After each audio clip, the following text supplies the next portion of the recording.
upon a time, there was a young couple named Malloy. Now, Mike Malloy was very proud of his bride, and Molly Malloy was very proud of Mike, although she still wasn't used to being called Mrs. Malloy. As you can plainly see, neither Mike, nor Molly, nor Chauncey, their car, had a care in the world.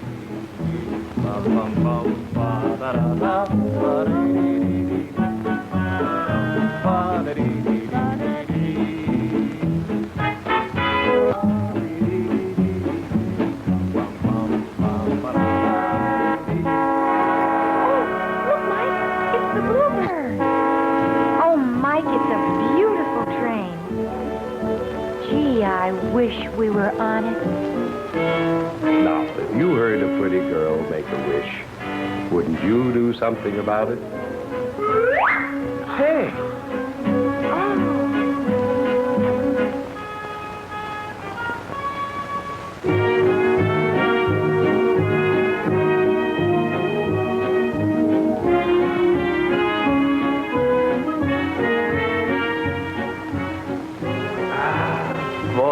What a way to travel. It's a gorgeous train. I wish we could see the rest of it. That's easy. We're all proud of the Bluebird. My, this is interesting. There are several throughout the train. This is another parlor car. You'll notice it has a dome, too. This Bluebird room is for lounging, for private parties, or for business conferences. Say, that's important to executives. Nobody loses time. And for those who wish, a cocktail lounge. Beautiful train. Who thought of all this? Many artists and designers, and at least 70 other kinds of specialists. Many, of course, from the Wabash's own mechanical and passenger departments. It's a big job to design a modern streamliner. A modern train like the Bluebird must cost a fortune. Well, the Bluebird cost nearly $2 million, and that's only a drop in the bucket compared to the total we're spending on new equipment. Of course, the Bluebird has a lot of under-the-hood features you can't see. For example, soundproofing to ensure a more quiet ride. The springing system of the roller-bearing wheels we're riding on, and the special couplers between the cars, and an individual air conditioning unit for each car.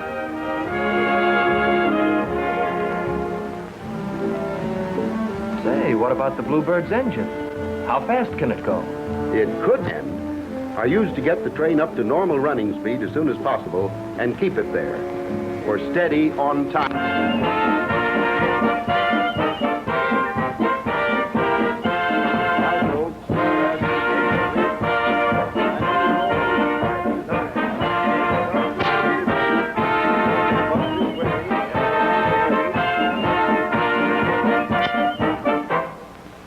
Welcome to the Rogers, about to begin the first railroad trip ever made in the Mississippi Valley. Step aboard, folks, step aboard, and help us make this day, November the 8th, 1838, a bright spot in history. Welcome to the Rogers. Well, welcome to the Rogers, folks.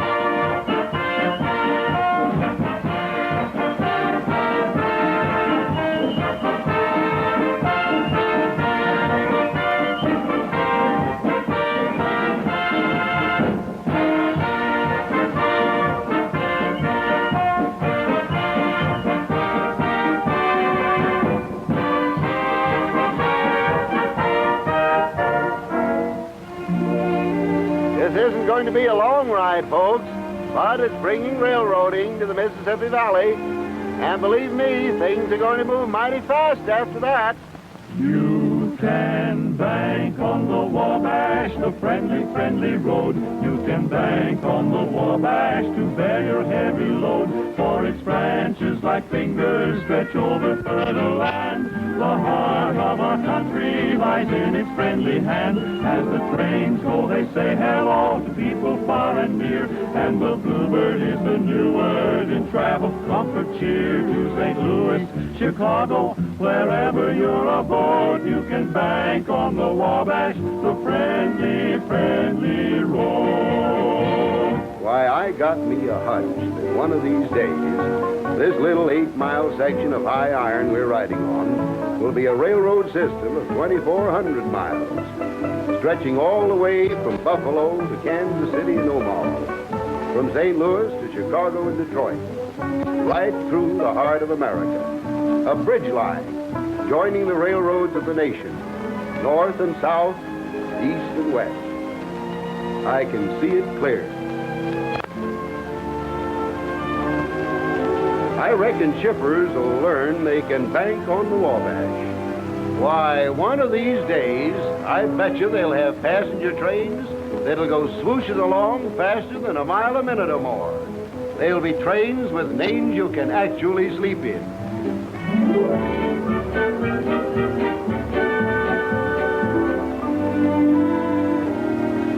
Individual rooms that a flick of the finger will turn into comfortable private bedrooms. All sizes, too. Detroit. In Chicago.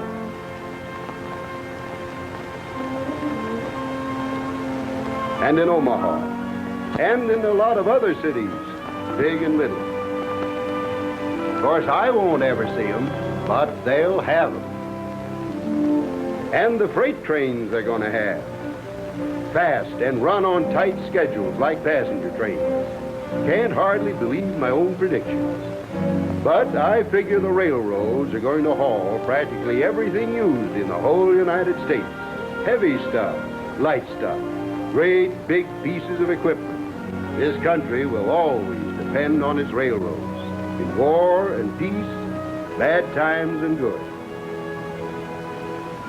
Why, sure as I'm standing here, they'll find ways of keeping fruits and vegetables fresh as daisies, so they can be hauled clean across the country, from California, New Mexico, Texas, the Northwest, just about from anywhere.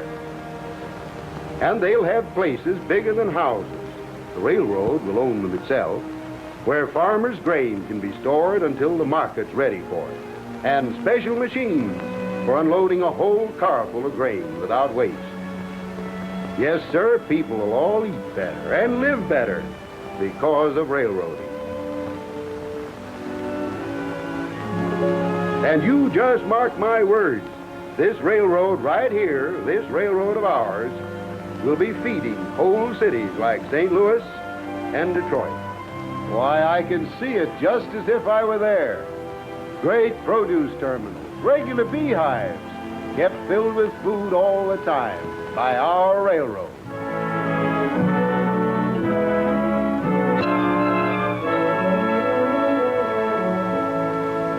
Of course, it's going to take a powerful lot of rolling stock to run a really good railroad as I see it, and they'll have to spend all sorts of money. But the way I figure it, this country's got to have the railroads if we're going to grow big and stay strong.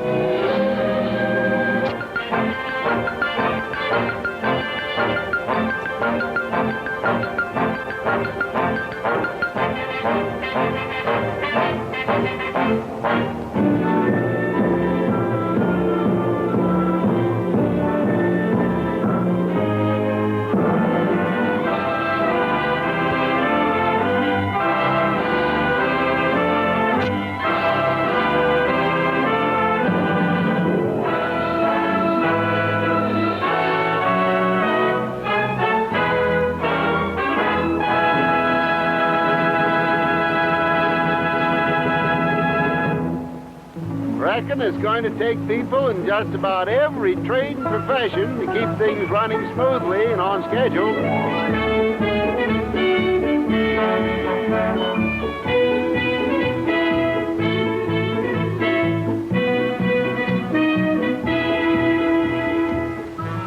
Wouldn't surprise me none if they figured out ways of actually seeing trains and controlling them maybe hundreds of miles away. That way, two trains could use the same track, even though they were heading towards each other. Because the dispatcher could signal one train to slow down and then set a switch to put it on a side track, even though he was miles away and couldn't even see the two trains. Don't ever forget it.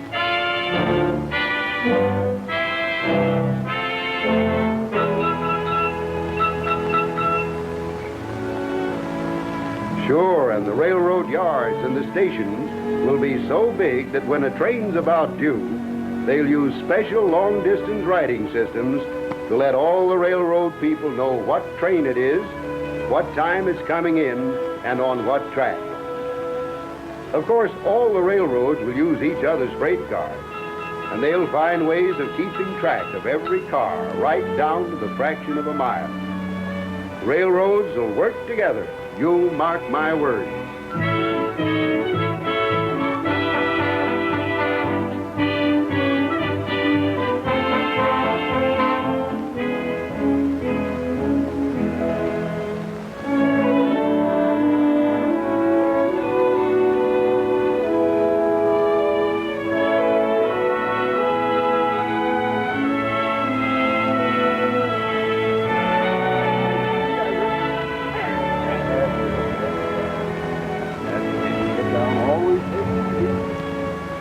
Well, young lady, how does it feel to make history?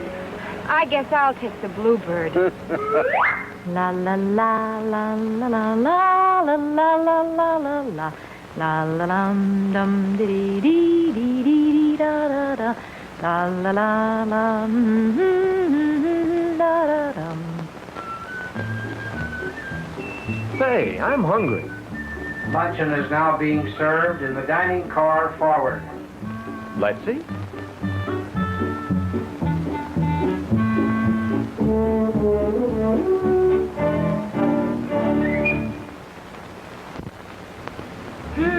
Everything looks so good, I can't decide. The braised shoulder of lamb is very nice. Oh, isn't this exciting? Or perhaps the fried Maine scallops.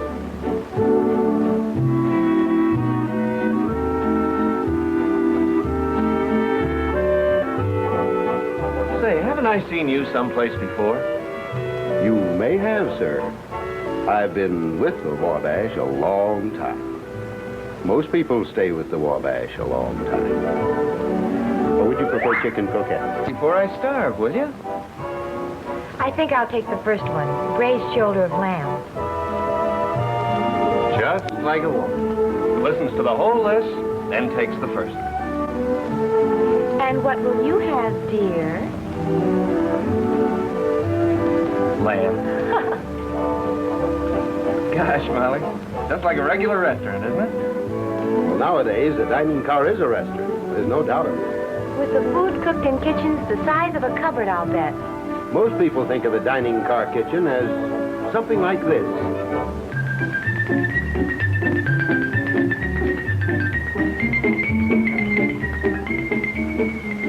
Actually, however, the modern Streamliner's kitchen is a miracle of stainless steel efficiency.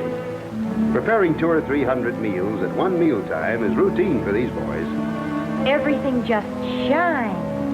A good chef wouldn't have it any other way, even if he didn't have to meet the health requirements of every state the train passes through.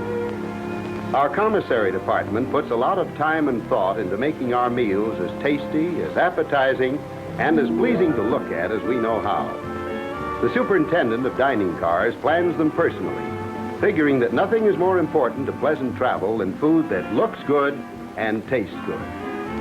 Last year, for example, we bought 25,368 pounds of meat and 156,200 pounds of potatoes, among other things, for the 804,129 meals served in our dining cars.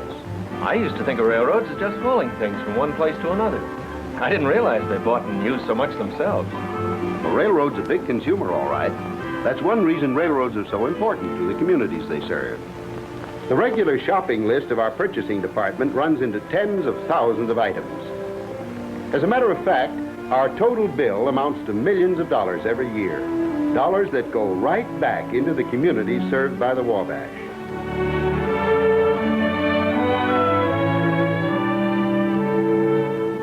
Of course, we're never through buying, because we're always figuring ways of improving things. If we can reduce a grade along the line, we can use longer trains and shorten schedules. give better service to both passengers and shippers. Same thing goes for straightening curves.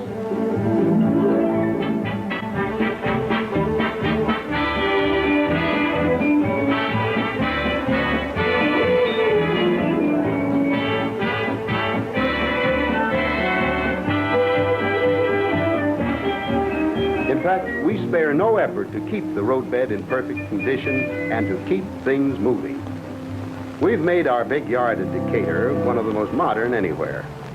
Electronic and other up-to-the-minute equipment makes it almost a push-button operation, all designed to keep the wheels rolling on Wabash tracks.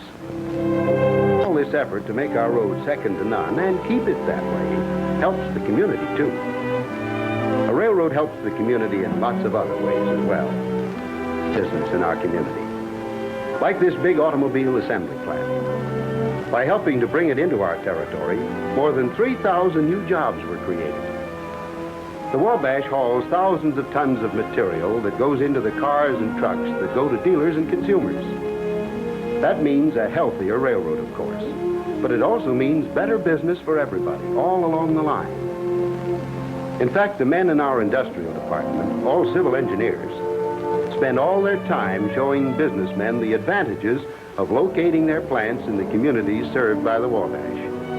And a great many industries have found in their balance sheets proof that it pays to locate on the Wabash.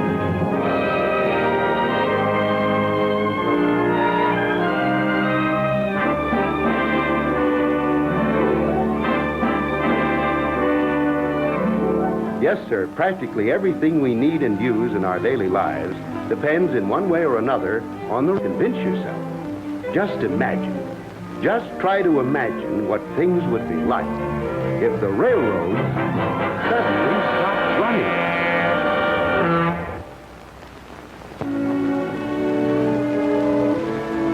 Thanks so much for a wonderful trip. Thank you. Glad you could be with us.